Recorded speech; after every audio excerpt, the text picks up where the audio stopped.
José Manuel, si te parece, vamos a remontarnos al 12 de noviembre del año 1976. ¿Qué estabais haciendo antes de que ocurriera lo que ocurrió? Bueno, pues estábamos a las 2 menos cuarto de la mañana. Un compañero y yo, Juan Carrizosa Luján, estaba en la garita exterior del recinto de la base de combustibles y yo estaba en la interior. Y me dice: Trejo, voy a fumarme un cigarro contigo.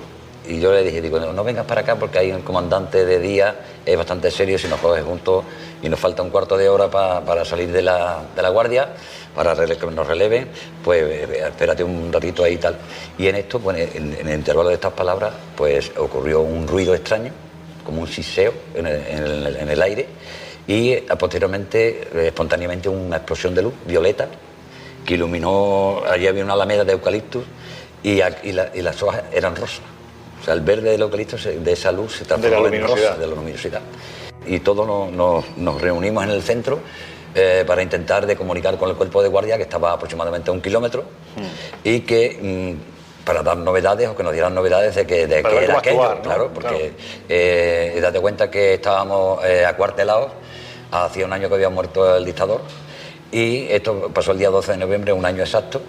Y claro, no estaba hecha la Constitución, no había un gobierno estable. Había unas circunstancias convulsas, ¿no? Y se esperaban, según pues las radiomacutos que existían en el ejército, pues se esperaba un golpe de Estado, un hipotético golpe de Estado, y entonces estábamos todos acuartelados con munición real. Con munición real. Hay algo que sí me gustaría que me contaras, porque hay que decir que esta base era una base, vamos a decirlo así, especial. Es decir, tenía una cantidad de reactores, y aparte había información también de que había bombas nucleares en el polvorín. Había mucha munición. Había mucha munición. Y la sección de combustible estaba a 150 metros escasos del polvorín. Ahí estaba metido todo el queroseno de lo que consumían los aviones, y había unos depósitos grandísimos de bajo tierra, y estábamos custodiando aquello. Si tiras una granada de mano desde la carretera María-Lisboa, que cae a 2 metros de este espacio, pues provocas una explosión en cadena. Vamos, que la onda expansiva puede llegar hasta Badajoz. Sí, exactamente, la onda expansiva llegaría hasta Badajoz y se destruiría Talavera, Villafranco y todo el aeropuerto y todo. O sea, que no era un lugar para tontear con ningún tipo de broma, sino que lo que estaba ocurriendo estaba ocurriendo. Un sabotaje real hubiese ido esa noche allí, porque nosotros posteriormente nos acusaban de un hipotético sabotaje. Y bueno, encima esa, ¿no? ¿Y fuisteis al cabo primero y qué ocurrió entonces? Y bueno, fuimos al cabo primero. Yo le dije, mira, Pavón, hay que dar novedades al cuerpo de guardia, o bien vas tú, o bien voy yo, porque yo era el soldado más antiguo, yo era del año anterior, de la reclutada de enero, y el personal que había era de julio y de octubre.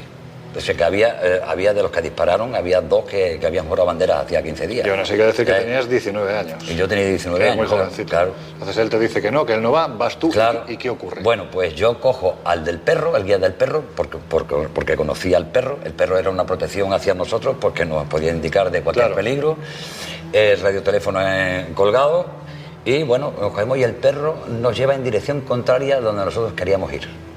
Como diciendo, venid por aquí, que por aquí hay algo extraño.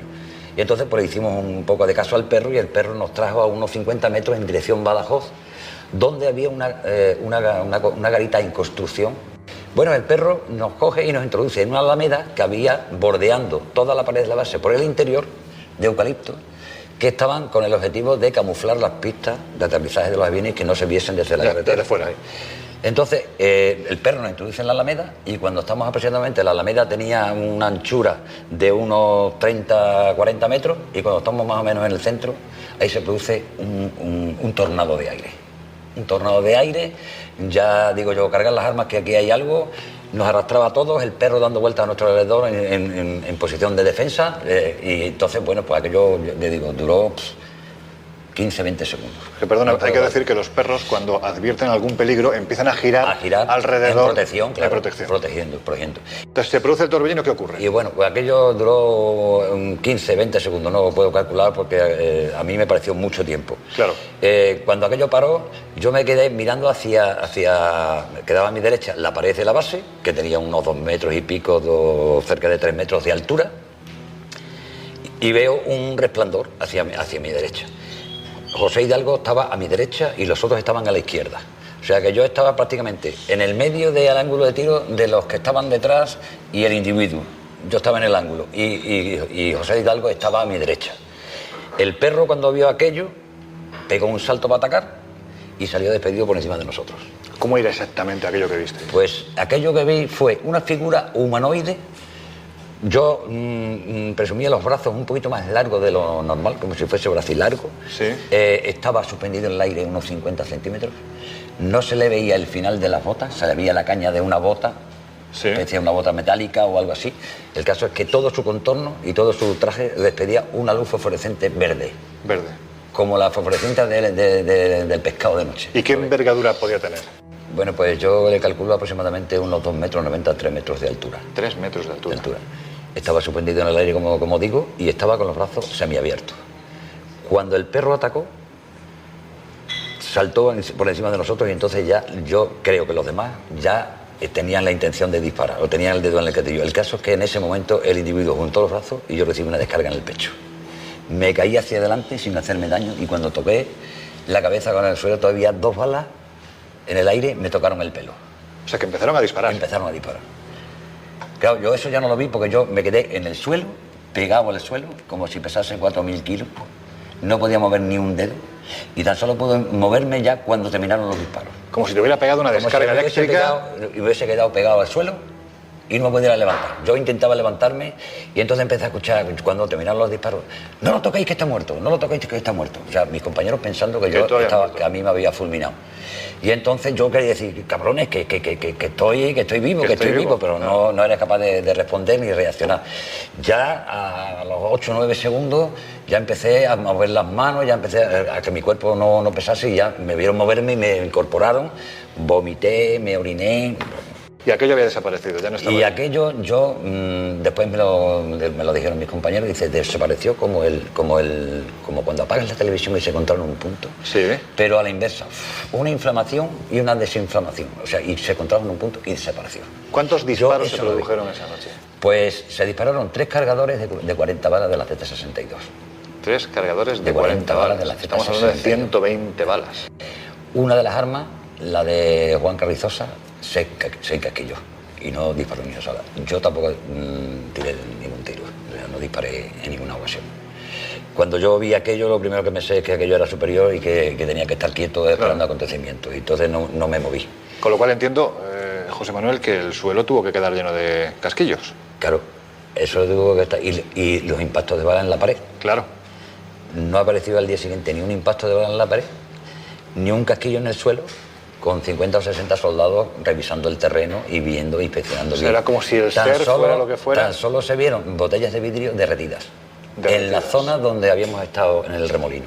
Como si el ser hubiera absorbido tanto las balas como si hubiese un campo de energía que hubiese. El caso es que el árbol que había a mi lado estaba cortado.